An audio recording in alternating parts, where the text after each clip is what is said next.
Good morning all of you. How to design database, ये topic अपना चल रहा था और इसी टॉपिक की सीक्वेंस में आज अपन जो है देखते हैं relationship between the entity. Entity के बीच में रिलेशनशिप क्या होती है।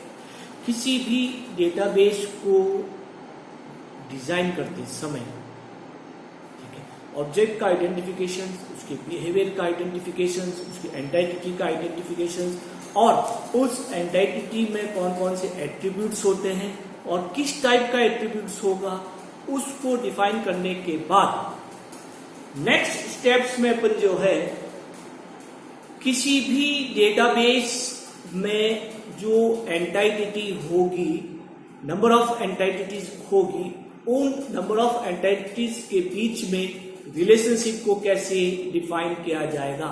यानी उस एंटाइटी के जो एट्रीब्यूट्स हैं वे एट्रीब्यूट्स एक दूसरे पर किस तरह से डिपेंडेंस होंगे, यानी इनके बीच में एक रिलेशनशिप क्या होगी, उसी टॉपिक्स को यहाँ अपन अब डिफाइन कर रहे हैं। तो देखिए, किसी भी ऑर्गेनाइजेशंस के डेटाबेस को डिजाइन करते समय उसकी एंटाइटी को आइडेंटिफाई किया जाता है और उस ऑर्गेनाइजेशन में एक एंटाइटी तो नहीं हो सकती, एक से ज्यादा एंटाइटी होगी। ठीक है, तो उन एंटाइटी के बीच में रिलेशनशिप क्या होगा। ठीक है, यही आज का टॉपिक है। यानी जैसे अपन कहें कि अपने पास एक स्कूल या एक कॉलेज है, स्कूल या एक कॉलेज का अपन को जो है एक डेटाबेस स्कीमा डिजाइन करना है, तो किसी स्कूल या कॉलेज में जो है नंबर ऑफ एंटाइटीज हो सकती है, जैसे student one of the entity, teachers one of the entity, book one of the entity, आपके पास library one of the entity, classroom one of the entity. तो यहाँ पर teacher, students, book, library are number of the entity, या अपन को कह सकते हैं कि किसी भी कॉलेज या स्कूल के डेटाबेस के लिए ये सब क्या कहलाएंगे, एंटाइटी सेट कहलाएंगे। क्या कहलाएंगे, एंटाइटी सेट कहलाएंगे। जैसे स्कूल की बात करें तो आपका teachers, student, book, library, rooms are the set of the entity होता है। तो ये एक दूसरे पर डिपेंड्स होते हैं। जैसे जो है वो बुक्स को कौन पढ़ेगा, बुक्स को कौन पढ़ेगा, स्टूडेंट्स और टीचर्स। तो बुक्स के ऊपर डिपेंड्स है, स्टूडेंट और टीचर के ऊपर डिपेंड्स है। उसी तरीके से स्टूडेंट्स को कौन पढ़ाएगा, टीचर पढ़ाएगा।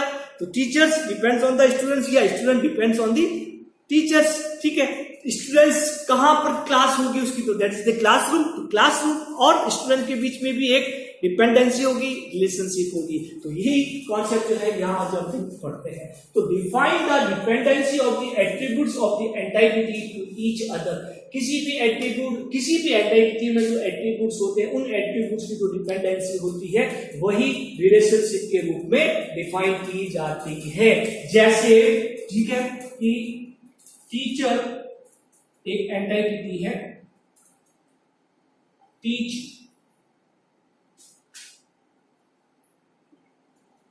Teacher, teach student. तो यहां पर देखिए एक एंटाइटी होगी, एक ही एंटाइटी होगी, तो इनके बीच में एक रिलेशनशिप को डिफाइन किया जाए, दैट इज द रिलेशनशिप। यही आपका क्या होता है, एक रिलेशनशिप होता है। ठीक है, तो यानी तो टीचर के द्वारा स्टूडेंट को पढ़ाया जाता है, तो के द्वारा, that is the relationship between the students and teachers हो सकता है। इसी तरीके से आपके पास जो है वो स्टूडेंट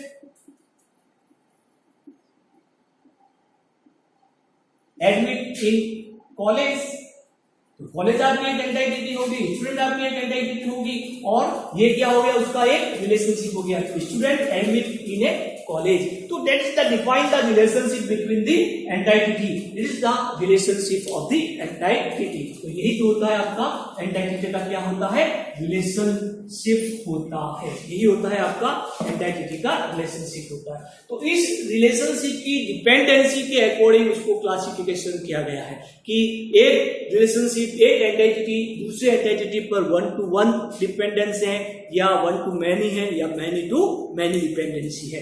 तो classifications of the relationship, classification of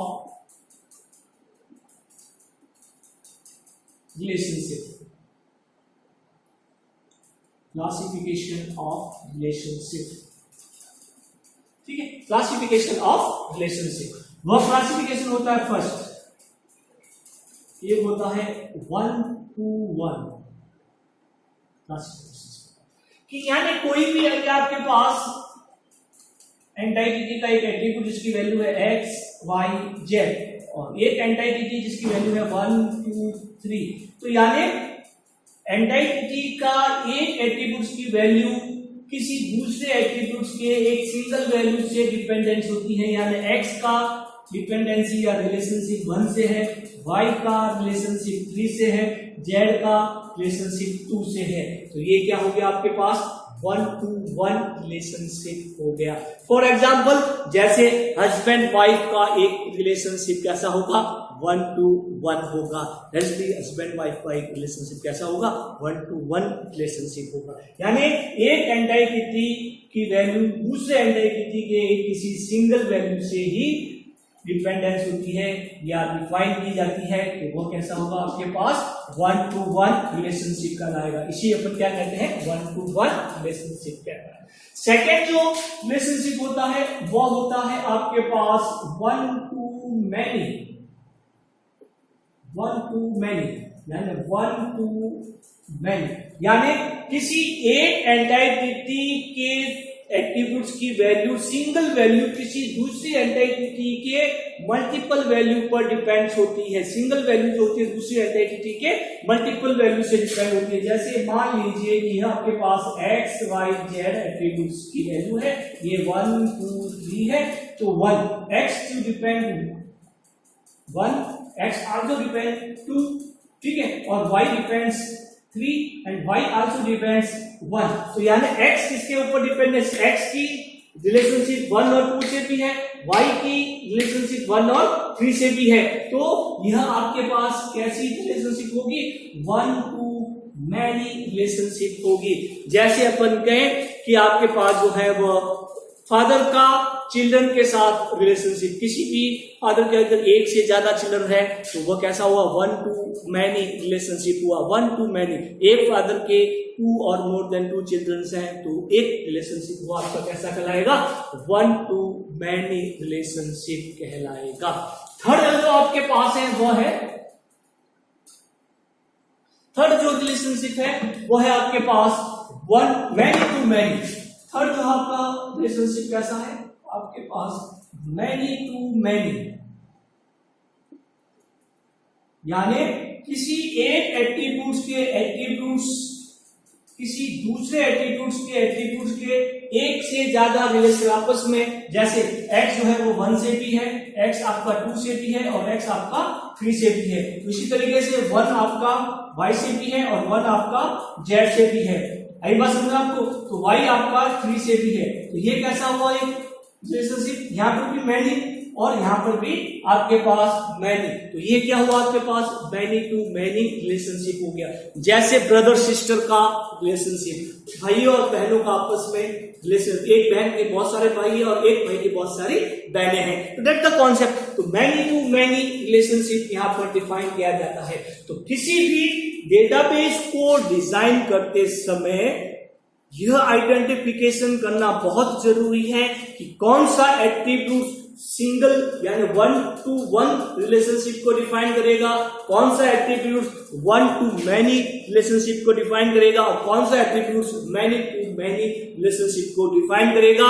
वह एट्रीब्यूट उस एंटाइटी सेट में आइडेंटिफाई करना जरूरी है और उसी आइडेंटिफिकेशन के आधार पर अपन जो है डिफाइन करेंगे कि यह जो एट्रीब्यूट्स है वह आपका प्राइमरी की बनेगा, ये जो एट्रीब्यूट्स है आपका फॉरेन की बनेगा, ये एट्रीब्यूट जो है आपका कंस्ट्रेंट्स किस तरह का डिफाइन किया जाएगा, वह जो है आपके रिलेशनशिप के टाइप्स के अकॉर्डिंग जो है वो डिफाइन किया जाएगा कि 1-to-1 होगा, 1-to-many होगा और many-to-many होगा। तो ये बहुत इंपॉर्टेंट चीज है कि आपको एट्रीब्यूट्स का आइडेंटिफाई करना है कि यह एट्रीब्यूट्स किसी एक एंटिटी के किसी दूसरे एंटिटी के साथ किस तरह का रिलेशनशिप डिफाइन करेगा, 1 to 1, 1 to many या many to many रिलेशनशिप को डिफाइन करेगा। तो ये एक इंपॉर्टेंट चीज है, किसी भी एट्रीब्यूट्स के कंस्ट्रेंट्स को डिफाइन करने के लिए।